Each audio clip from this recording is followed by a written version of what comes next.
Mag-iiwan ako ng mga patibong para sa inyo. Pues eto na ang tanong. Dinakip ng mga masasamang loob ang iyong nanay at girlfriend. Isa lang sa kanila ang pwede mong iligtas. Ang 1 para sa nanay mo. Ang 2 para sa girlfriend mo. Sino ngayon sa kanilang dalawa ang ililigtas mo? Ano nga? Teka, ano bang klaseng quiz yan? Ang tamang sagot ay 1. Boss, anong basihan mo? Siyempre nanay, dahil ang nanay, hindi mo na mapapalitan yon. Samantalang ang girlfriend, makakahanap ka pa ng iba. Ganon? Tumuloy ka na. Tama ba yun? Kailangan mo lang ibigay yung sagot na gusto marinig ng matanda, ganun lang yon. Diyan na kayo! Sandali lang! Tumututol ako sa sagot niya! Kahit ano ba pangangatwiran niya, mali pa rin yun! Kailangan lang namin ibigay ang sagot na gusto niyo marinig? Paano naman naging tama yun? Oh, ba't di kayo makaimik? Basta! Ayoko na! Hindi ito quiz! Lokohan na to eh! Mas pipiliin ko pa maghanap ng ibang Huli daan! na para dyan.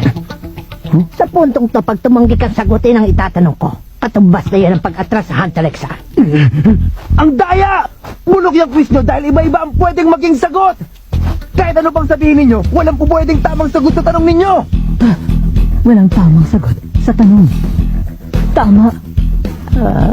Leorio! Tahimik! Mukhang nalutas na ng batang matang pusa ang palaisipan. Nagsimula na ang quiz, bawal na magsalita. Kapag nakarinig ako ng iba maliban sa sagot, i-disqualify ko kayo. Huwag ka magpadala sa kanya ni Yorio. Bahagi ito ng pagsubok nila. Good. Eto na ang tanong ninyo. Kinidnap ang anak niyong batang babae at anak niyong batang lalaki. Pero isa lang sa kanila ang maaari niyong iligtas. 1 para sa lalaki, 2 para sa babae. Sino ngayon sa kanila ang ililigtas ninyo? Kalokohan na to! 5. Sige, magbilang ka lang hanggat gusto mo tanda. 3. 2. 1.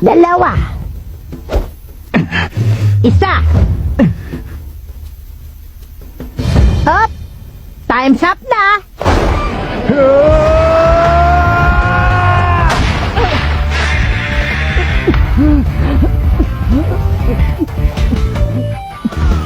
Huwag kang humarang, kurabi ka! Kanina pa ako nabibigon sa matandang to eh! Pinalololo ko tayo sa mga peke quiz niya! Huminahon ka lang, Leorio! Ayoko nga! Bakit ako hihinahon, ha? Dahil kapag hindi ka huminahon, masasayang ang tamang sagot natin! Tamang sagot? Oo, tama ang sagot na ibinigay nating 3. Dahil ang tamang sagot sa pagsubok na ito ay katahimikan. Ano? Pakipaliwanag nga. Ikaw nakaisip. Sinigaw mo pa nga kanina ang tamang sagot. Ha? Kahit ano pang sabihin ninyo, walang pwedeng tamang sagot sa tanong ninyo! Ganun na nga, walang tamang sagot sa quiz na to. Pero ang patakaran ay, kung magbibigay tayo ng sagot, number 1 or 2 lang ang pwede nating pagpilian. Sa makatuwid, walang tama sa mga yun. Kaya hindi natin kailangan sumagot. Pero yung mo akong kanina, ba't pinadaan niya? Hindi nila sinabing tama yung binigay niyang sagot. Sinabi lang nilang magpatuloy siya. Hula ko yung daang tinuro nyo, hindi yun ang daan patungo sa Hunter exams. Tama po ba? Tumpak ang hula mo. Ang tamang daan ay nandirito. Tinutumbok nito yung puno ng sedro. 2 oras na lakad lang. Ito pala. Ang buong akala ko kanina. Sa ilalim ng punong yon, may makikita kayong bahay. Nakatira doon ang mag-asawang magsisilbing navigators nyo. Kung makapasa kayo sa standards nila, dadalhin nila kayo mismo sa lugar ng Hunter exam. Lola, humihingi po ako ng dispensa sa inasal ko. Pasensya na po. Para yun lang. Naiintindihan ko. Kaya ako nga tinanggap ang trabahong ito para makilala ang mga tulad ninyo. Oh, Galingan ninyo. At sana maging mabubuting hunter kayo. Opo. Oh. Wala talaga. Hindi ko maisip ang tamang sagot. Hanggang ngayon ba naman, iniisip mo pa rin ang sagot sa tanong? Hindi na kailangan. Ha? Bakit? Kanina pa natapos ang quiz, Gon. Oo, alam ko nga yan, pero kasi naisip ko, paano kung sakaling maharap tayo sa ganong klaseng sitwasyon at nagkataon na isa lang talaga sa kanila ang kaya nating iligtas? Paano na? Oh. Napakahirap mamili kung sinong ililigtas ko. Pero malay ko, balang araw kailangan kong sagutin ang tanong na yon. At hindi lang sa quiz, kundi totohanan na.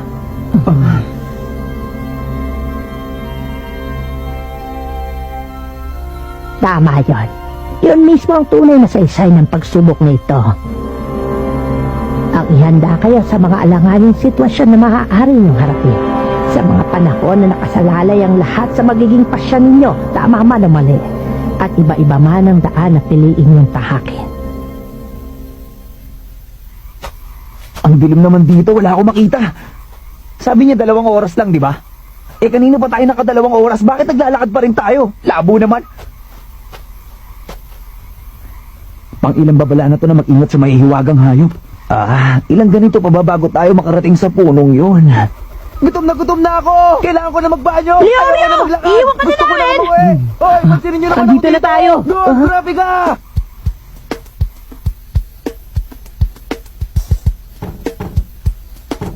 Knock!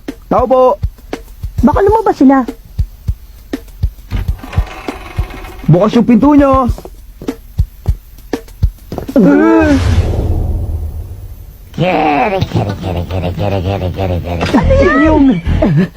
Kiriko, isang mahiwagang hayop. Kaya nilang magbago ng anyo. Napakatalino ng mga nilalang na yan. May hawak siyang babae! At may lalaki doon sa sahig. Mukhang malubha ang mga sugat niya.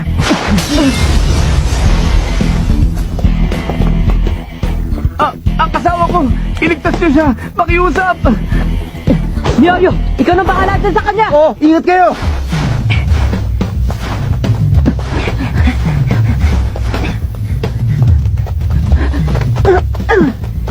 Kaya niyang sundan ang anino ng kalaban. Nakakasabay siya kahit ganito kadilim sa gubat. Ang galing niya talaga.